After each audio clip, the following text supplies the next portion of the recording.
I was working on two series at the same time, Kane Chronicles and The Heroes of Olympus, because I really wanted to try both things, and I didn't want one to wait until the other one was done, and I knew the fans didn't want to wait either. I am now just working on The Heroes of Olympus for the moment. I'll start working on book 5 very shortly, but starting next year we're going to have a new series coming out as well, Norse mythology based, which is something I have always wanted to do. I've loved Norse myths ever since I was a kid, so can't wait to get started on that as well. I'm working on research for the Norse myths. A lot of it I already know because I taught it along with Greek myths for many years, but there's always more to learn when it comes to mythology. I'm still learning new Norse and Greek myths even after writing about them for so long. I'm not sure why I waited for Norse. Actually, that was the first kind of mythology that I ever really got interested in.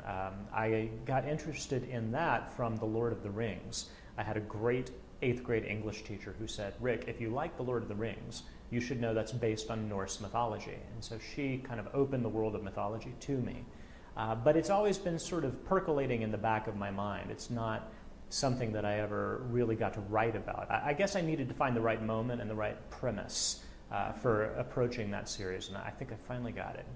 So you taught both Greek and Norse mythology when you were a teacher? Yeah, when I was a teacher, I taught 6th, 7th, and 8th grade, and every year I would find some sort of mythology to cover with the kids. It would either be Greek or it'd be Norse. Sometimes we'd do Indian or African or Chinese mythologies. There's so many great myths from around the world that really, the only problem is figuring out which one I want to cover and which to leave out. So you did, for the paperback of Serpent's Shadow, you added a short story, The Son of Sobek, yes. That brings together characters from both of your series. Is that something you've been thinking about for a while?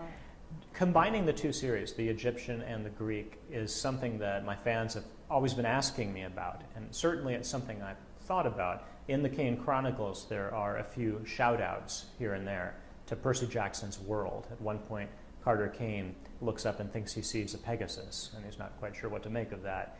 So yeah, the idea for having Carter meet Percy was something I wanted to play with for a while, and when Disney came to me and said, "We'd like something special to promote the paperback for The Serpent's Shadow," that just seemed like a natural time to tackle that. So The Son of Sobek was the result. It's about 40 pages of adventure with Carter and Percy.